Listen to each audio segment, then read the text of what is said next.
Merci madame la députée. La parole est à madame Elsa Faucillon pour le groupe Gauche démocrate et républicaine.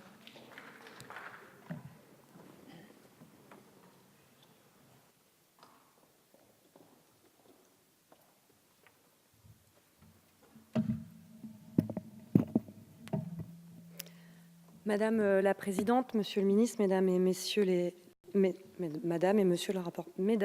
rapporteur, par ce simple stylo, je veux simplement dire mon soutien à une mobilisation qui me semble extrêmement juste et légitime de la part d'enseignants qui souhaitent voir restaurer un service public d'éducation de qualité. Monsieur le ministre, je ne vous reprocherai pas d'avoir changé d'avis sur le fait de faire ou non une loi, mais plutôt sur ce qu'elle contient. J'y vois là plus une habilité à ne pas affoler plutôt qu'une marque de modestie, car parler de nécessaire ajustement législatif pour ce projet de loi de 24 articles vous a permis jusque-là peut-être de taire sa cohérence. Avec la réforme du lycée, comme avec Parcoursup, cette loi entérine une même logique. D'abord déstructurer le cadre national de l'éducation, former des parcours d'initiés et bien sûr accompagner les objectifs de CAP 2022. Sous une apparence d'assemblage disparate, ce projet de loi a en réalité l'ambition d'une transformation libérale profonde du système éducatif. Monsieur le ministre, vous vous réclamez de Jules Ferry, mais je vois que vous appliquez en réalité la pensée de Luc Chatel. Les hussards noirs de la République, à qui vous demandez de la confiance, ressentent au contraire une immense défiance. Je la trouve plutôt normale, cette défiance, vu ce que vous leur faites, suppression de postes, gel des salaires, augmentation du temps de travail, devoir de réserve hors du temps de travail, paritarisme supprimé, liberté pédagogique plus que menacée. Cette loi permet la reprise en main de l'institution scolaire par le ministère et par le ministre, à l'image de l'article 1, qui est une mesure de pression sur les professeurs, de défiance. Vous parlez là d'une exemplarité qui n'a rien d'objectif, rien de normatif, dit le Conseil d'État. Il en va de même pour la suppression du CNESCO au profit d'un conseil aux missions plus restreintes et sous contrôle du ministère. L'indépendance n'est pas un principe de seconde zone.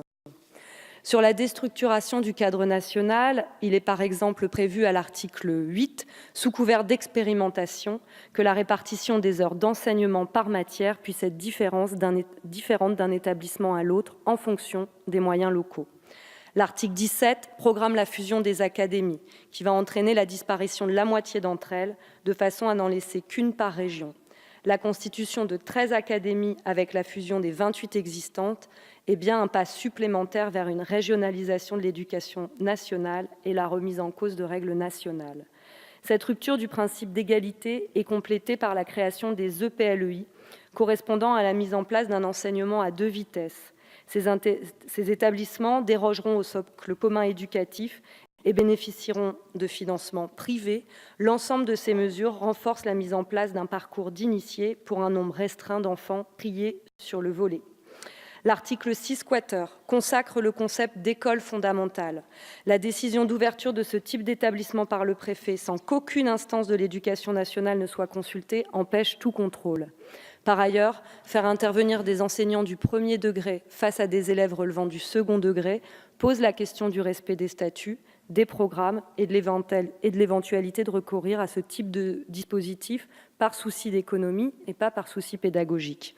Ces différents articles nous questionnent sur l'éventuelle modification de la carte scolaire et des zones prioritaires, questions auxquelles nous aimerions avoir des réponses précises. D'autre part, à une demande de revalorisation salariale et d'une élévation du niveau de qualification, vous proposez la création d'une masse d'étudiants précaires, sans diplôme ni formation pédagogique, auxquels les chefs d'établissement demanderaient d'assurer des enseignements pour pallier le manque d'enseignants. Face à une situation de pénurie créée par vos propres logiques, vous tentez de la gérer, cette pénurie, plutôt que de lutter contre en rendant le métier attractif. En effet, l'article 14 prévoit que les AED, contractuels chargés de surveillance, soient utilisés comme professeurs apprentis, enseignants à moindre coût et sans possibilité de titularisation pendant 4 ans.